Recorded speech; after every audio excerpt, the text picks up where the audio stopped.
ഞാൻ ഇന്ന് ഡിസ്കസ് ചെയ്യാൻ പോകുന്നത് ഒരു സിസ്റ്റത്തിൻ്റെ ട്രാൻസ്ഫർ ഫംഗ്ഷൻ എന്ന് പറഞ്ഞാൽ എന്താണ് ഉദ്ദേശിക്കുന്നതെന്ന്. അപ്പം ഒരു സിസ്റ്റം എന്ന് പറഞ്ഞാൽ നമുക്കറിയാം, ഒരു സിസ്റ്റത്തിന് ഒരു ഇൻപുട്ട് ഉണ്ടാവും. ആ ഒരു ഇൻപുട്ട് കൊടുക്കുന്നതിനനുസരിച്ച് നിങ്ങൾക്ക് എന്ത് കിട്ടും? ഒരു ഔട്ട്പുട്ട് കിട്ടും. അപ്പോൾ നമുക്കറിയാം, ഇൻപുട്ട് ചേഞ്ച് ചെയ്ത് കഴിഞ്ഞാൽ സിസ്റ്റത്തിൻ്റെ ഔട്ട്പുട്ടിൽ എന്താവും? മാറ്റം ഉണ്ടാവും. അതായത് ഒരു സിസ്റ്റത്തിൻ്റെ ഇൻപുട്ട് ചേഞ്ച് ചെയ്തിട്ട് ഔട്ട്പുട്ടിനെ കൺട്രോൾ ചെയ്യാൻ പറ്റുകയാണെങ്കിൽ ആ സിസ്റ്റം എന്തായി മാറി? ഒരു കൺട്രോൾ സിസ്റ്റമായി മാറി. അപ്പം ഒരു കൺട്രോൾ സിസ്റ്റത്തിൻ്റെ അകത്ത് ആ സിസ്റ്റത്തിൻ്റെ ഇൻപുട്ടും ഔട്ട്പുട്ടും തമ്മിലുള്ള റിലേഷൻഷിപ്പ് നമുക്ക് എന്ത് ചെയ്യാൻ പറ്റണം? ഡിഫൈൻ ചെയ്യാൻ പറ്റണം, അല്ലെങ്കിൽ കണ്ടുപിടിക്കാൻ പറ്റണം. അപ്പോൾ നമുക്ക് ഒരു സിസ്റ്റത്തിൻ്റെ ഇൻപുട്ട് ഔട്ട്പുട്ട് റിലേഷൻഷിപ്പ് സ്റ്റഡി ചെയ്യണമെങ്കിൽ ആ സിസ്റ്റത്തിനെ നമ്മൾ മാത്തമാറ്റിക്കലി റെപ്രസെൻ്റ് ചെയ്യണം, അല്ലെങ്കിൽ മാത്തമാറ്റിക്കലി നമ്മൾ എന്ത് ചെയ്യണം? മോഡൽ ചെയ്യണം. എങ്കിൽ മാത്രമേ ആ സിസ്റ്റത്തിൻ്റെ ഇൻപുട്ട് ഔട്ട്പുട്ട് റിലേഷൻഷിപ്പ് നമുക്ക് എളുപ്പത്തിൽ സ്റ്റഡി ചെയ്യാൻ പറ്റുള്ളൂ. ഒരു എക്സാമ്പിൾ പറയുകയാണെങ്കിൽ, നമുക്കൊരു സിസ്റ്റത്തിൻ്റെ സ്റ്റെബിലിറ്റി അനലൈസ് ചെയ്യണം, അല്ലെങ്കിൽ ഒരു സിസ്റ്റം ഒരു ഇൻപുട്ട് കൊടുക്കുമ്പം എത്ര പെട്ടെന്ന് അത് ഔട്ട്പുട്ട് തരുന്നുണ്ട്, അല്ലെങ്കിൽ എത്ര ഫാസ്റ്റായിട്ട് അതിന് റെസ്പോൺസ് കൊടുക്കാൻ പറ്റിയിട്ടുണ്ട്, അല്ലെങ്കിൽ ഇതേപോലെ സിസ്റ്റത്തിൻ്റെ ഒരുപാട് പെർഫോമൻസ് ക്രൈറ്റീരിയ നമുക്ക് കണ്ടുപിടിക്കണമെങ്കിൽ ആ സിസ്റ്റത്തിനെ നമ്മൾ എന്ത് ചെയ്യണം? മാത്തമാറ്റിക്കലി റെപ്രസെൻ്റ് ചെയ്യണം. എങ്കിൽ മാത്രമേ നമുക്ക് എന്ത് ചെയ്യാൻ പറ്റുള്ളൂ? ആ സിസ്റ്റത്തിൻ്റെ അനാലിസിസ് നടത്താൻ പറ്റുള്ളൂ. അപ്പോൾ നോർമലി മാത്തമാറ്റിക്സിൽ നമ്മൾ ചെയ്യുന്നത്, ഒരു സിസ്റ്റത്തിൻ്റെ ഇൻപുട്ട് ഔട്ട്പുട്ട് റിലേഷൻഷിപ്പിനെ എക്സ്പ്രസ് ചെയ്യാൻ വേണ്ടി നമ്മൾ ഉപയോഗിക്കുന്ന മാത്തമാറ്റിക്സിൽ എങ്ങനെയാണ്?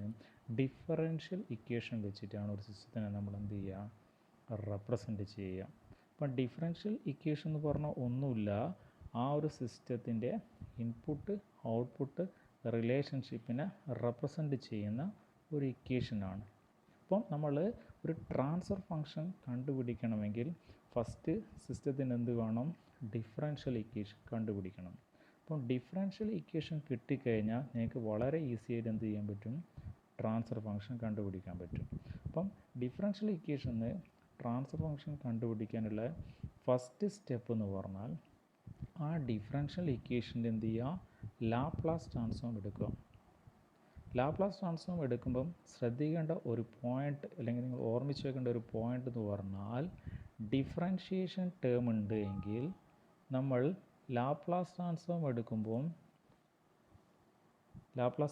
ഡിഫറൻഷ്യൽ ടേമിൻ്റെ ലാപ്ലാസ് ട്രാൻസ്ഫോം എടുക്കുന്ന സമയത്ത് അതിൻ്റെ ഇനീഷ്യൽ കണ്ടീഷൻസ് വരും. അപ്പോൾ നിങ്ങൾക്കറിയാം, നിങ്ങൾ പഠിച്ചിട്ടുണ്ടാവും ഡിഫറൻഷ്യൽ ഇക്വേഷൻ്റെ നിങ്ങൾ പഠിച്ചിട്ടുണ്ടാവും എങ്ങനെയാണ് ലാപ്ലാസ് ട്രാൻസ്ഫോം കണ്ടുപിടിക്കുക. ഫോർ എക്സാമ്പിൾ, dx/dt എന്ന് പറഞ്ഞാൽ ഒരു ഡിഫറൻഷിയേഷൻ ടേമാണ്. അപ്പം dx/dtൻ്റെ ലാപ്ലാസ് ട്രാൻസ്ഫോം നിങ്ങൾ എടുക്കുകയാണെങ്കിൽ നിങ്ങൾക്ക് കിട്ടുന്നതാണ് s(x(s) - x(0) എന്നൊരു ടേം ഉണ്ടാവും. അതിൽ x(0) എന്ന ടേം എന്താണ്? ഇനീഷ്യൽ കണ്ടീഷൻ്റെ ടേമാണ്. അതായത് x(0) എന്ന് പറഞ്ഞാൽ ഇത്ര മാത്രമേ ഉള്ളൂ, ടൈം 0 ആകുന്ന സമയത്ത് എക്സിൻ്റെ വാല്യൂ എന്താണ്. അപ്പം ഈ കണ്ടീഷൻ, അല്ലെങ്കിൽ x(0) എന്ന് പറഞ്ഞാൽ ഇനീഷ്യൽ കണ്ടീഷൻ, നിങ്ങൾ ട്രാൻസ്ഫർ ഫംഗ്ഷൻ കണ്ടുപിടിക്കുന്ന സമയത്ത് 0 ആയിട്ട് അസ്യൂം ചെയ്യണം, അല്ലെങ്കിൽ ആ ടേം നിങ്ങൾ നെഗ്ലക്റ്റ് ചെയ്യണം. ഓക്കെ, അപ്പോൾ ഞാൻ ഒന്നുകൂടെ പറയാം.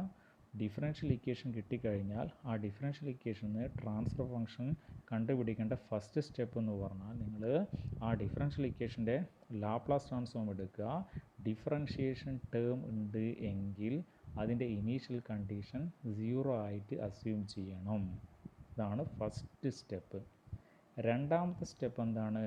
അപ്പോൾ നിങ്ങൾക്ക് കിട്ടിയ ലാപ്ലാസ് ട്രാൻസ്ഫോം, ഇപ്പം ഡിഫറൻഷ്യൽ ഇക്വേഷൻ നിങ്ങൾ ലാപ്ലാസ് ട്രാൻസ്ഫോമിലേക്ക് കൺവേർട്ട് ചെയ്തിട്ടുണ്ടാവും. ആ ലാപ്ലാസ് ട്രാൻസ്ഫോമിൽ ഔട്ട്പുട്ടിൻ്റെ ടേം ഉണ്ടാവും, ഇൻപുട്ടിൻ്റെ ടേം ഉണ്ടാവും. അപ്പം നിങ്ങൾ ട്രാൻസ്ഫർ ഫംഗ്ഷൻ കണ്ടുപിടിക്കുമ്പോൾ ചെയ്യേണ്ടത്, ലാപ്ലാസ് ട്രാൻസ്ഫോമിൻ്റെ ഔട്ട്പുട്ടിൻ്റെ term divide by Laplace transform of ഇൻപുട്ടിൻ്റെ ടേം, അത് ഇക്വേറ്റ് ചെയ്ത് കിട്ടുന്നതായിരിക്കും എന്ത്? ട്രാൻസ്ഫർ ഫംഗ്ഷൻ എന്ന് പറഞ്ഞാൽ. അപ്പോൾ ട്രാൻസ്ഫർ ഫംഗ്ഷൻ്റെ ഡെഫിനിഷൻ എന്ന് പറഞ്ഞാൽ നമുക്ക് എങ്ങനെ പറയാൻ പറ്റുക? Transfer function is defined as ratio of Laplace transform of output to the Laplace transform of input condition ഞാൻ എന്താണ് പറഞ്ഞത്, 0 ഇനീഷ്യൽ കണ്ടീഷൻസ്, അതായത് ഇനീഷ്യൽ കണ്ടീഷൻസൊക്കെ നമ്മൾ 0 ആയിട്ട് അസ്യൂം ചെയ്യണം. അതാണ് ട്രാൻസ്ഫർ ഫംഗ്ഷൻ്റെ ഡെഫിനിഷൻ. ഇനി ഒരു എക്സാമ്പിൾ വെച്ച് ഞാൻ ജസ്റ്റ് പറഞ്ഞു തരാം എങ്ങനെയാണ് ഒരു സിസ്റ്റത്തിൻ്റെ ട്രാൻസ്ഫർ ഫംഗ്ഷൻ കണ്ടുപിടിക്കാൻ. ഞാനൊരു എക്സാമ്പിളായിട്ട് ഏതോ ഒരു സിസ്റ്റം എടുത്തു. ആ ഒരു സിസ്റ്റത്തിൻ്റെ ഡിഫറൻഷ്യൽ ഇക്വേഷൻ അല്ലെങ്കിൽ ആ ഒരു സിസ്റ്റത്തിൻ്റെ ഇൻപുട്ടും ഔട്ട്പുട്ടും തമ്മിലുള്ള ഡിഫൈൻ ചെയ്യുന്ന ഇക്വേഷനാണെന്ത്, ഇത്. അതായത് ഈ കാണുന്ന ഡിഫറൻഷ്യൽ ഇക്വേഷൻ. ഈ ഡിഫറൻഷ്യൽ ഇക്വേഷനിൽ സി ആണ് എൻ്റെ സിസ്റ്റത്തിൻ്റെ ഔട്ട്പുട്ട്, എക്സ് ആണ് എൻ്റെ സിസ്റ്റത്തിൻ്റെ ഇൻപുട്ട്. അപ്പോൾ ഞാൻ എഴുതി എനിക്ക് കിട്ടുന്ന ഡിഫറൻഷ്യൽ ഇക്വേഷൻ, ആ സിസ്റ്റത്തിൻ്റെ differential equation d²c/dt² plus 3dc/dt plus 2c = dx/dt plus 3x ആണ്.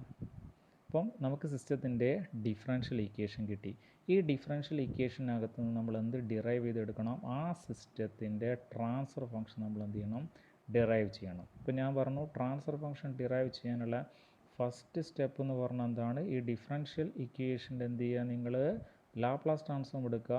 ഡിഫറൻഷിയേഷൻ ടേമിൽ ഇനീഷ്യൽ കണ്ടീഷൻ ഉണ്ടെങ്കിൽ നിങ്ങൾ എന്ത് ചെയ്യുക, 0 ആയിട്ട് നിങ്ങൾ അസ്യൂം ചെയ്യുക. അപ്പോൾ നമുക്ക് നോക്കാം ഇവിടുത്തെ ഡിഫറൻഷിയേഷൻ ടേം. First d²c/dt². നമുക്കറിയാം d²c/dt² നമ്മൾ ലാപ്ലാസ് ട്രാൻസ്ഫോം എടുത്തു കഴിഞ്ഞാൽ എന്താ വരിക, s² × c of s. ഇനി നിങ്ങൾ dc/dt ആണെങ്കിൽ എടുക്കുന്ന നിങ്ങൾക്ക് എന്താ കിട്ടുക, s × c of s. ഇനി നിങ്ങൾ വെറും c ആണെങ്കിൽ നിങ്ങൾക്ക് എന്താ കിട്ടുക, c of s. ഇനി dx/dt ആണ് നിങ്ങൾക്ക് എന്താ കിട്ടുക, s × x of s. വെറും x ആണെങ്കിൽ എന്ത് കിട്ടും നിങ്ങൾക്ക്, x of s.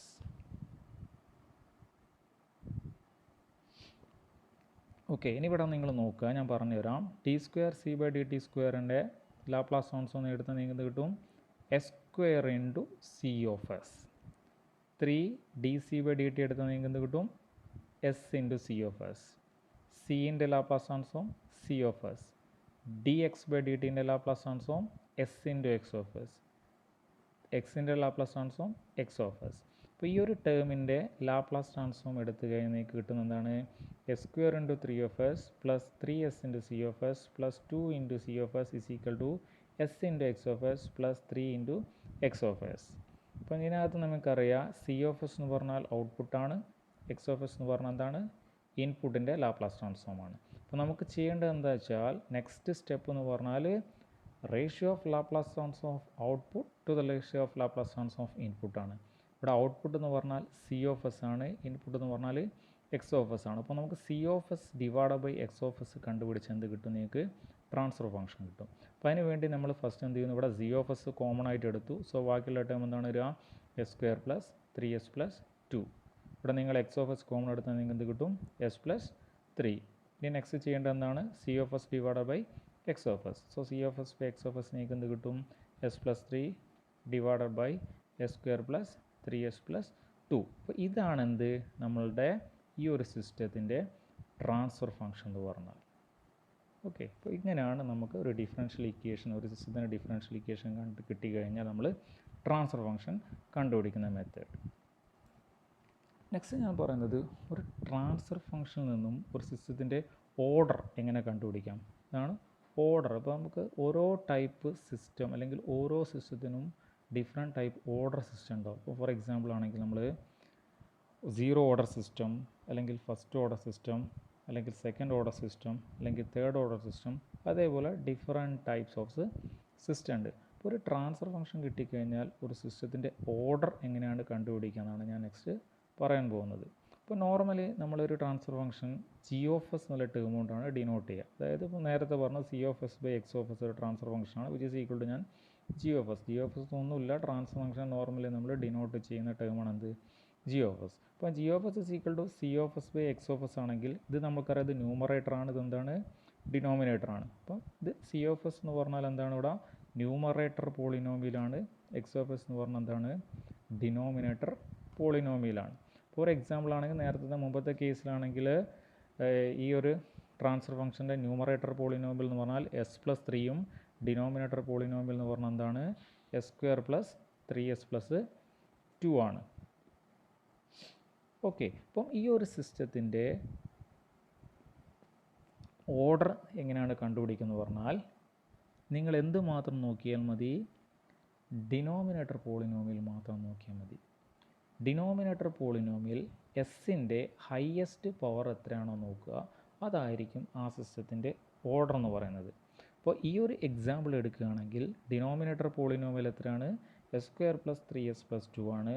എസിൻ്റെ ഹയസ്റ്റ് പവർ എത്രയാണ്, 2 ആണ്. അപ്പം ഈ സിസ്റ്റത്തിൻ്റെ ഓർഡർ എത്രയാണ്, 2 ആണ്. അല്ലെങ്കിൽ ഈ സിസ്റ്റം എന്താണ്, സെക്കൻഡ് ഓർഡർ സിസ്റ്റമാണ്.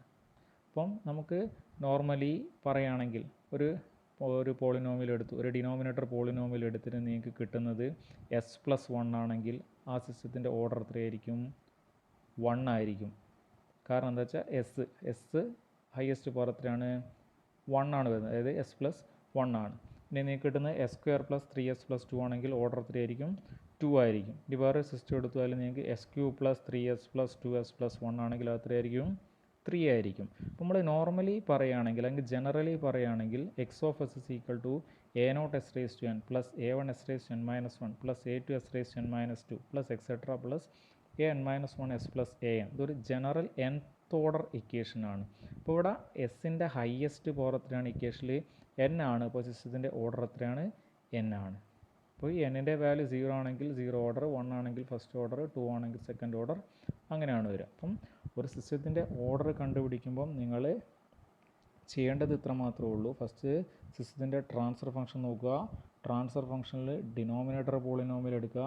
ഡിനോമിനേറ്റർ പോളിനോമിയൽ എസിൻ്റെ ഹയസ്റ്റ് പവർ എത്രയാണോ വരുന്നത് അതായിരിക്കും എന്ത് ചെയ്യുക, സിസ്റ്റത്തിൻ്റെ ഓർഡർ എന്ന് പറയുന്നത്. ഇനി പറയാൻ പോകുന്ന 2 ടേമാണ്, അതായത് ഒരു ട്രാൻസ്ഫർ ഫംഗ്ഷൻ്റെ അകത്ത് നിങ്ങൾ എങ്ങനെ സീറോസ് അല്ലെങ്കിൽ പോൾസ് കണ്ടുപിടിക്കും, സിസ്റ്റത്തിൻ്റെ സീറോസ് അല്ലെങ്കിൽ പോൾസ് എങ്ങനെ ഒരു ട്രാൻസ്ഫർ ഫംഗ്ഷൻ കണ്ടുപിടിക്കാനാണ് അടുത്ത ഞാൻ പറയാൻ പോകുന്നത്. അപ്പം ഒന്നുമില്ല, സീറോസും പോൾസും കണ്ടുപിടിക്കണമെങ്കിൽ വളരെ സിമ്പിളാണ്. നിങ്ങൾ ട്രാൻസ്ഫർ ഫംഗ്ഷൻ, ഇപ്പോൾ നേരത്തെ അതേ ട്രാൻസ്ഫർ ഫംഗ്ഷൻ അവിടെ എഴുതിയിട്ടുണ്ട്, c(x) = s+3 / s² + 3s+2. അപ്പോൾ നിങ്ങൾക്ക് സീറോസ് കിട്ടാൻ നിങ്ങൾ ചെയ്യേണ്ടത് ഇത്രയേ ഉള്ളൂ, ന്യൂമറേറ്റർ പോളിനോമിയലിനെ ഇക്വൽ 0 ചെയ്താൽ അല്ലെങ്കിൽ ഈക്വൽ ടു 0 ചെയ്താൽ നിങ്ങൾക്ക് എന്ത് കിട്ടും, സീറോസ് കിട്ടും. ഡിനോമിനേറ്റർ പോളിനോമിയലിനെ നിങ്ങൾ 0 ആയിട്ട് ഇക്വൽ ചെയ്താൽ നിങ്ങൾക്ക് എന്ത് കിട്ടും, പോൾസ് കിട്ടും. അപ്പോൾ നേരത്തെ എക്സാമ്പിളിൽ നമുക്ക് നോക്കാം. ഇവിടെ ന്യൂമറേറ്റർ പോളിനോമിയൽ എന്താണ്, s+3 ആണ്. അപ്പോൾ ഈ s+3 = 0 നമ്മൾ ചെയ്യാം. s+3 = 0 കൊടുത്തു കഴിഞ്ഞാൽ s = -3 എന്ന് കിട്ടും. അപ്പം s = -3 എന്ന് പറഞ്ഞാൽ എന്താണ്, ഈ ഒരു സിസ്റ്റത്തിൻ്റെ 0 ആണ്.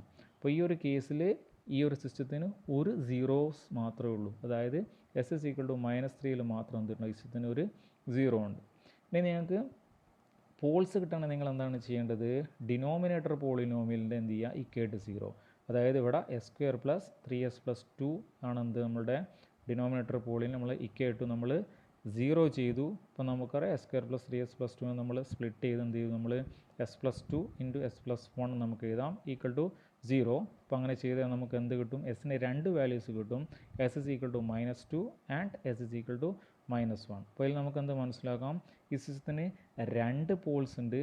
ഒരു പോൾ എത്രയാണ്, -2 ആണ്, മറ്റൊരു പോൾ എന്താണ്, -1 ആണ്. അപ്പം സീറോസും പോൾസും കണ്ടുപിടിക്കേണ്ട മെത്തേഡ് വളരെ സിമ്പിളാണ്. നിങ്ങൾ ന്യൂമറേറ്റർ പോളിനോമിയലിനെ ഈക്വൽ ചെയ്തിട്ട് 0 കിട്ടുന്ന സമയത്ത് നിങ്ങൾക്ക് എസിന് ഒരു വാല്യൂ കിട്ടും, അതിൻ്റെ 0 ആയിരിക്കും. ഡിനോമിനേറ്റർ പോളിനോമിയലിന് ഈക്വൽ ടു 0 ചെയ്തിട്ട് നിങ്ങൾക്ക് എസിന് കിട്ടുന്ന വാല്യൂസ് എന്തായിരിക്കും, അതിൻ്റെ പോൾസ് ആയിരിക്കും. ഓക്കെ, ഇനി നിങ്ങൾ ഇവിടെ ശ്രദ്ധിക്കേണ്ട ഒരു മെയിൻ പോയിൻ്റ് കൂടി ഞാൻ പറയാം. ഒരു സിസ്റ്റത്തിൻ്റെ ഓർഡർ എത്രയാണോ അത്രയും പോൾസ് തന്നെ ആ സിസ്റ്റത്തിനുണ്ടാവും. അപ്പോൾ നമുക്കറിയാം, നമ്മൾ നേരത്തെ പറഞ്ഞ സിസ്റ്റത്തിൻ്റെ അകത്ത് സിസ്റ്റത്തിൻ്റെ ഓർഡർ എത്രയായിരുന്നു, 2 ആയിരുന്നു. നമുക്കറിയാം ഡിനോമിനേറ്റർ പോളിനോമിയൽ എസിൻ്റെ ഹയസ്റ്റ് പവർ എത്രയാണ്, 2 ആണ്. അപ്പോൾ സിസ്റ്റത്തിൻ്റെ ഓർഡർ എത്രയാണ്, 2 ആണ്. അപ്പോൾ ഈ സിസ്റ്റത്തിൻ്റെ അല്ലെങ്കിൽ സെക്കൻഡ് ഓർഡർ സിസ്റ്റമായ ഈ സിസ്റ്റത്തിന് എത്ര പോൾസ് ഉണ്ട്, 2 പോൾസ് ഉണ്ട്. അപ്പം ഒരു സിസ്റ്റത്തിൻ്റെ ഓർഡറിൻ്റെ നമ്പറും പോൾസിൻ്റെ നമ്പറും എന്തായിരിക്കും, സെയിം ആയിരിക്കും. അത് നിങ്ങൾ ഒരു നോട്ട് ചെയ്യേണ്ട പോയിൻ്റാണ്.